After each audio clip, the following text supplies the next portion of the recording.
Hi friends, నమస్తే. అందరు ఎలా ఉన్నారు ఫ్రెండ్స్? అందరూ హ్యాపీ న్యూ ఇయర్ బాగా జరుపుకున్నారా? ఈరోజు వచ్చేసరికి నాటుకోళ్ళు అండి. 2 కేజీలు నాటుకోడి, 2 కోళ్ళు నాటుకోళ్ళు కట్ చేసుకున్నారండి. చూడండి చేస్తున్నాము. నీకు ప్రాసెస్ చెప్తాను. ఇది మా అమ్మగారు చేశారు. ముందు నాటుకోడి మొత్తాన్ని బాయిల్ చేసేసుకొని ఆయిల్ పోసి ఉల్లిపాయలు 2 ఉల్లిపాయలు పెద్దవి వేసుకోవాలి. టమాటాలు 2 పెద్దవి వేసుకోవాలి. పచ్చిమిర్చి మీ కారానికి తగినంత వేసుకోవాలి. పసుపు బాగా అవన్నీ వేగిపోయి పసుపు కారం మీరు చూస్తున్నారు కదా, ఆ ప్రాసెస్లో అన్నీ వేసేసుకోండి. కారం అనేది చాలా బాగుంటుంది నాటుకోడికి. ఆ కారం వేసుకున్నామంటే కూర వేరే లెవెల్ అండి. ఇది మసాలా అండి.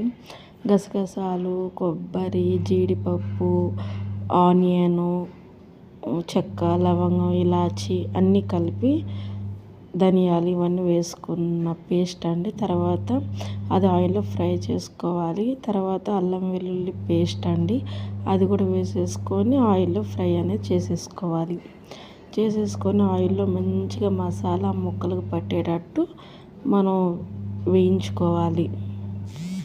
చూసారా? సేమ్ ఎలా చేస్తున్నారో ఆ విధంగా అయితే చేసుకోండి. మీకు ఇంట్లో చేసుకున్నా లేదంటే చిన్న ఫంక్షన్ చేసుకున్నా చాలా అంటే చాలా సింపుల్ ప్రాసెస్ అండి. నాటుకోడి కానీ చాలా అంటే చాలా మస్తు టేస్ట్ ఉంటుందండి. చూడండి, ఒకసారి ట్రై చేయండి మీరు కూడా. నాటుకోడి అంటే కంపల్సరీ. ఇవి ఇంట్లో పెంచిన కోళ్ళు కాబట్టి చాలా అంటే చాలా బాగుంటుంది. చాలా బలం, చాలా మంచిది. ఆ తర్వాత కాసేపు మూత పెట్టేసి పక్కన పెట్టేసినాక మొత్తం మసాలాలన్నీ కారం అన్నీ వేగిపోయి ఉంటాయి.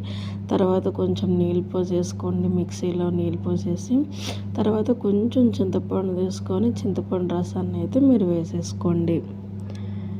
చింతపండు రసం నీళ్ళు పోసేసుకొని బాగా కొంచెం మీకు ఎంత సరిపోతుందో అంత నీళ్ళు పోసుకొని, మేమైతే అన్నంలో బిర్యానీలో కాబట్టి కొంచెం మేము దగ్గరగా చేసుకుంటున్నాము. ముక్కలు మునిగేదాకా నీళ్ళు పోసుకుంటున్నాము. మీకు పులుసు కావాలంటే పులుసులాగా మీరు కూడా చేసేసుకోండి.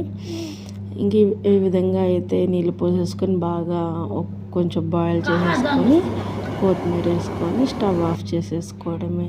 చూసారా? ఎమ్మి అయిన నాటుకోడి పులుసు ఆంధ్ర స్టైల్లో అదిరిపోలా. ఈ పండగకి మేము ఇలా చేసుకొని తిన్నాం.